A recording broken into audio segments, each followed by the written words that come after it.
And now we got to be careful. We got to make sure that if Richard's being a little too aggressive, it's our job to pull him back a little bit. But we got to communicate the right way, because really all I care about Richard is him getting himself back to being Richard Smith by week 1. And if he can't do it by then just be honest with us, because it's a matter of time when he gets back, and we just want to make sure we're smart with that and don't have a setback. John, what kind of approach do you take to Ruben, knowing you won't have him for 2 games? How much will you balance, trying to figure out who's going to be the guys week 1? Right now, nothing at all. I mean, for me personally, you lose starting linebackers on a Friday practice, and that backup's been doing scout team all week, and he's got to start on Sunday and play a whole game, and so so I'm looking at it as almost, Ruben's going to be hurt the first couple games. But, yeah, it's different because he's being suspended, so we know that in advance. But I don't want that to affect. We expect to play with him the rest of the year. And Ruben needs to get his work in, especially since he missed some OTAs and things like that. So Ruben's our starting linebacker. We're going to go with that just like we would before this year started. And I think as we get closer to Minnesota, then we'll reevaluate that and obviously get our guys who are going to play in that game the best chance to be prepared. What's your reaction to Ruben Foster's charges being dropped and his ability to move forward past this? I think Ruben's done a great job, just handling it. It's, what they originally charged him with is, as bad of a thing as you can imagine. And, it's a very embarrassing thing because of how bad it was. And to have all that scrutiny on you and have to go through that, I think would be a challenge for any human being. That would mess a lot of people up. And I've been really very impressed with Ruben, how he handled it, the process he went through while it was going on. And after it got dropped, how he's handled himself since. And I know he learned a lot through it. And, we talked about it a lot at the beginning that, some things seem so bad, but if you get through it, it can be a good thing in the long run. And if you handle it right, and it can enlighten you to some things and help you grow. And I really think it has for Ruben, and I think it's benefited him in the long run, understanding a little bit more how the world works.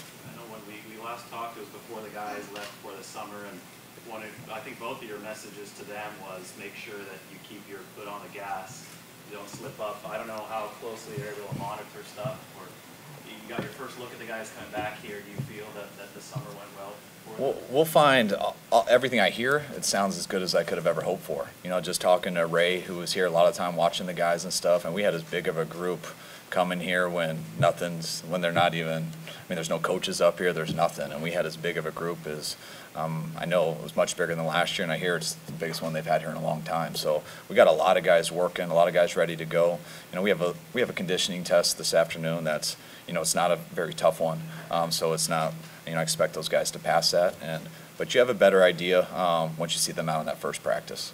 And usually the guys who haven't been doing much, usually something happens to them and they miss a week or so. And I'm hoping that doesn't happen with our guys. I feel pretty confident. Given what you guys saw in Richard OTA, what do you expect out of him in being able to kind of bring some of the younger DBs along now that he's been around a while?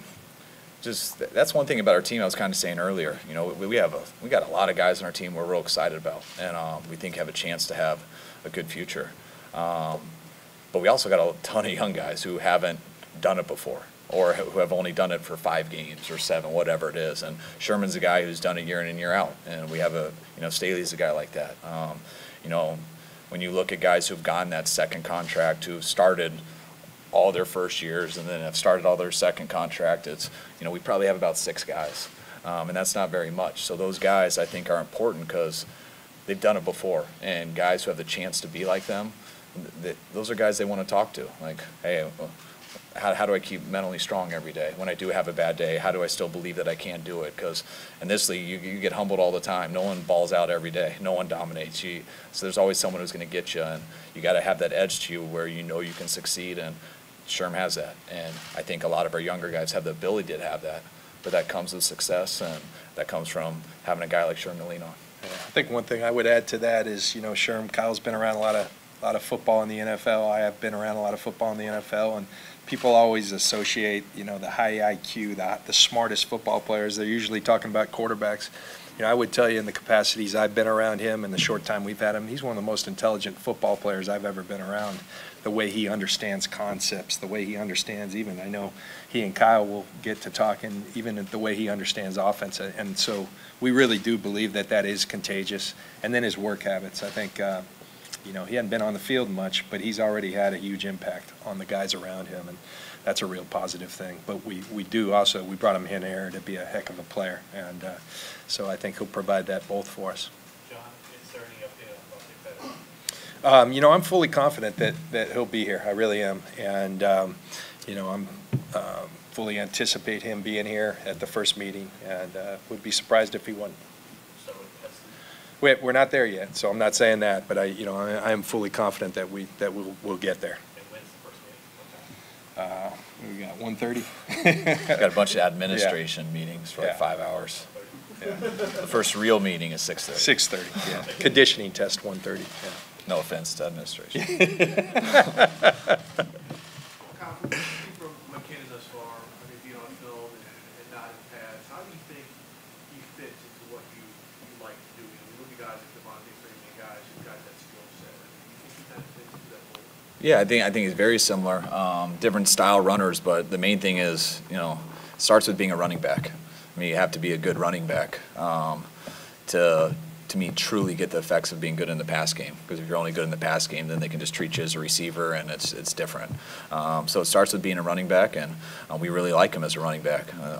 We studied every run he had in Minnesota. I think he fits in the type of runs we do very well.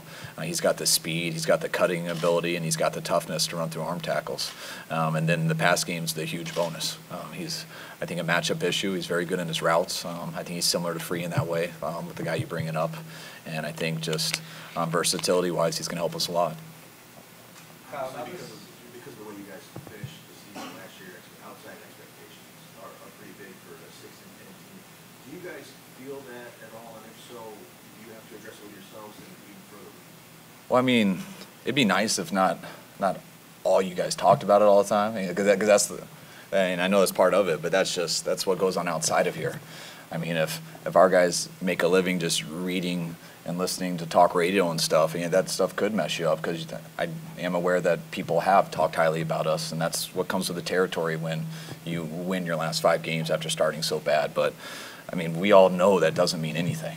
It doesn't, and you have to work and you have to go about your business. So I can sit in here and talk about all expectations to our players, but all I'm doing is addressing what people are talking about outside of here, and I don't feel that with our guys. If we had guys not showing up for these last 40 days when we're away, if I felt guys were just coasting through OTAs, I felt we worked our tails off last year, and I think we're even working harder this year, which I didn't know was possible. So I don't feel that at all with our team. I'm very aware of what's outside, and I know if we start off with a couple losses, that'll be, they just got they thought they'd arrived. We don't think that at all. We were 6-10 last year.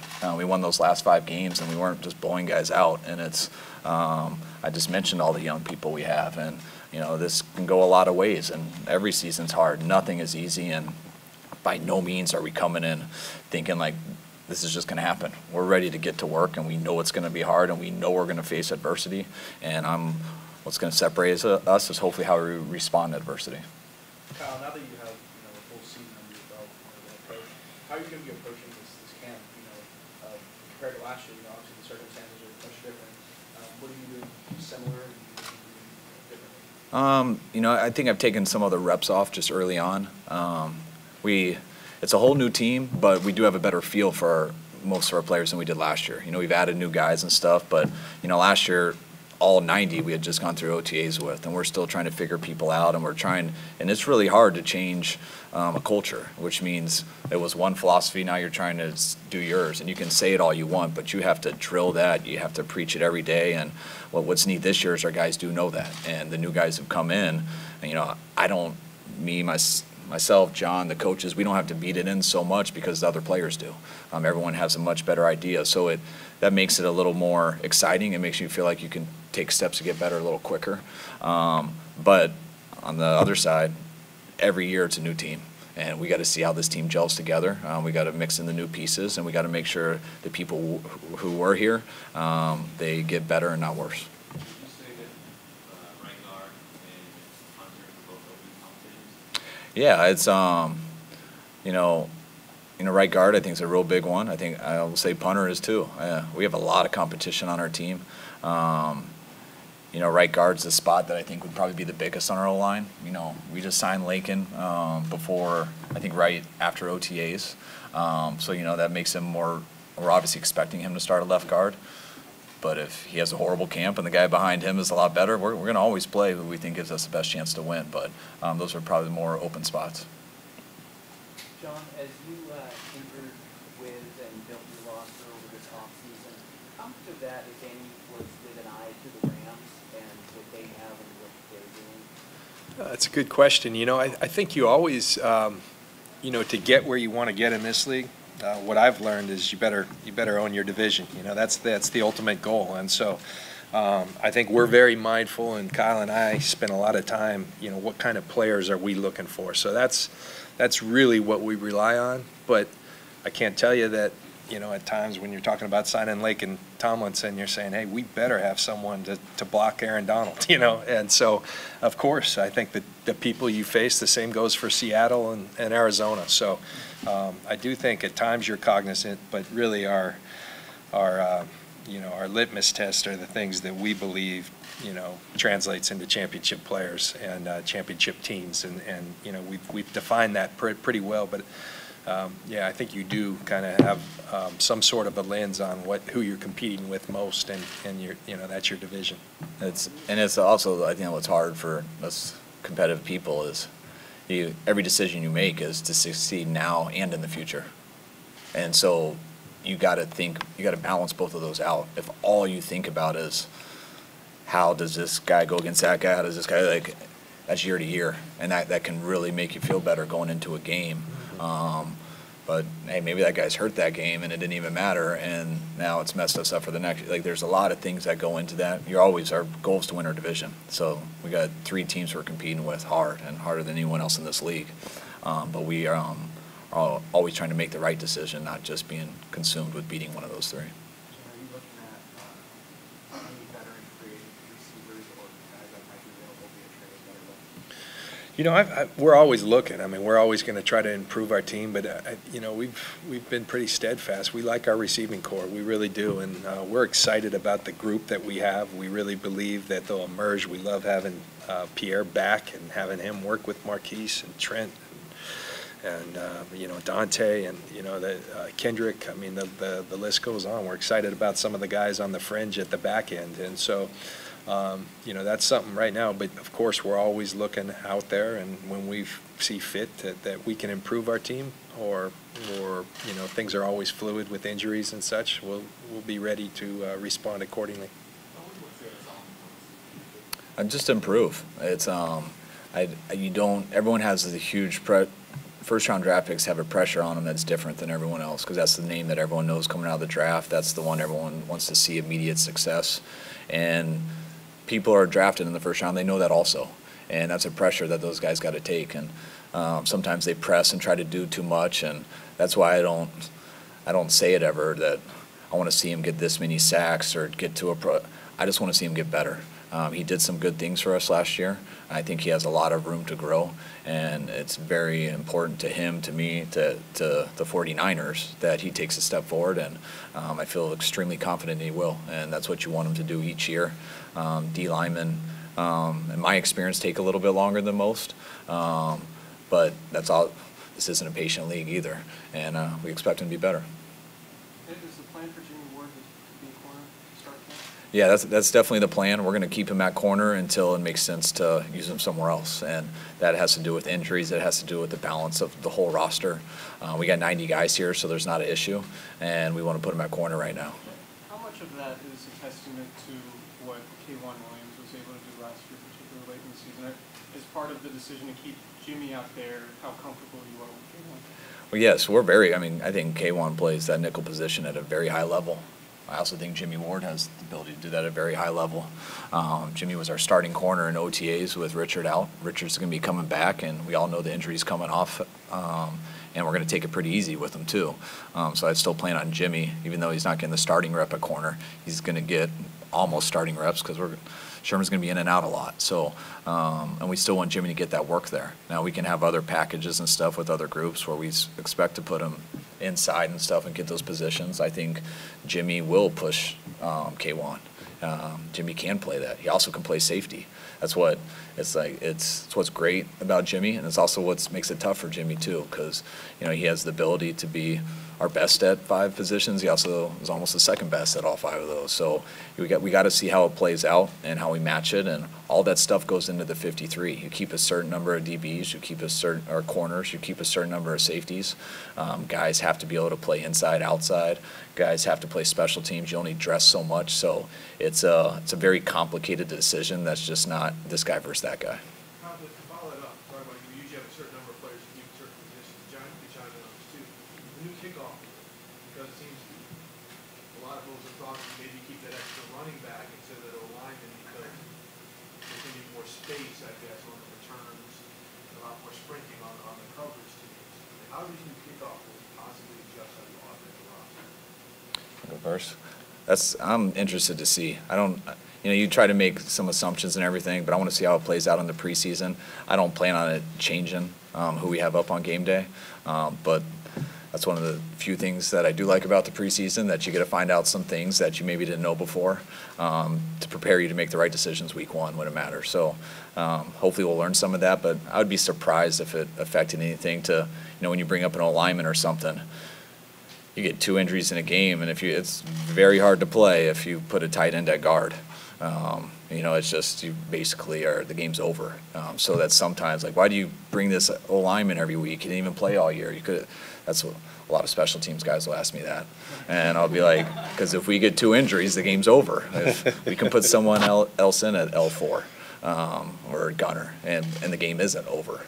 So that's the hard dilemma of that, and that's why lots of times I always want to take 3 running backs into a game, and then that third guy you never use, and then you take 2 into a game, and I've had one get hurt in warm-ups, and you go the whole game with 1 running back, and the guy struggles for obvious reasons, and man, we got to always bring up 3. But then so it's just it's a risk every week.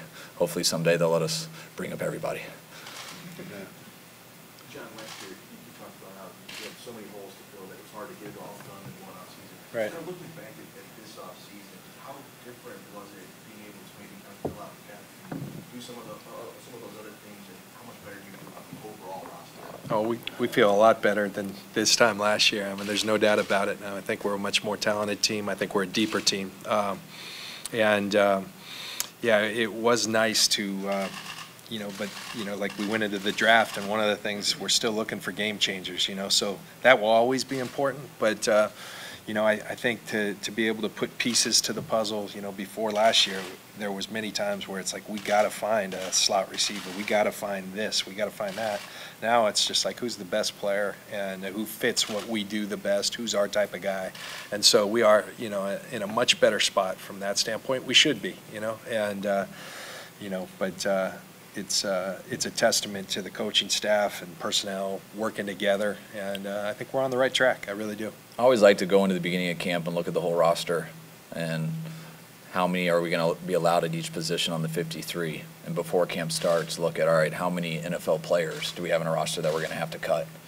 Because sometimes you can see, like, all right, we got 12 receivers. We know we're going to take 6. 4 of these guys can't do it, and it's just up to this one guy to beat out that other. Or if one of them get hurt, the guy who we need is not on our team. We got to go get him off the street. What's different about this year is, which he just elaborated to, is the depth. We're going to have to cut some guys who are going to go play for other people this year, and it's a tough thing at the end, but it's that's our goal. That's what you want. And you guys are putting a lot on his plate with your schedule in the AFC West. You got Julio and Bosa and a bunch of those guys. Has he already gotten to work, watch film on those guys, and have you addressed that specifically, the type of matchups that he's going to have? No, I don't think that's what you'd want to do to a guy like that now. I mean, it's not about who he's going against, it's about him, and he has to get as good as he can be, and that'll give him his best chance versus whoever he's going against. And when we get to that week, we'll study the heck out of him. But right now it's about him, and he's got a lot of ability, and hoping between him and us coaching him, we can get that out of him. The coolest thing about him, I think, this offseason, I would just add is, you know, it's fun watching players and seeing how they respond. Kyle talks about it a lot, to adversity. And when he would miss something, it was fun watching him, how he would self-correct. His coaches are coaching him. But he's one of those guys that doesn't make a lot of mistakes over and over. And so, you know, it was fun. You're going to make mistakes. You're going to get beat in this league, but how do you respond to that? And I would say that's one thing that impressed all of us, is how quickly he would self-correct those things. Last one, John, going back to what you were saying earlier, put you on the spot, the 90 men here, how many should be on the NFL roster this year? How many Pro Bowlers did you say during the game? A decent amount. All right, thanks, guys. The Parks will be in anyway. Thanks, guys. Thank you.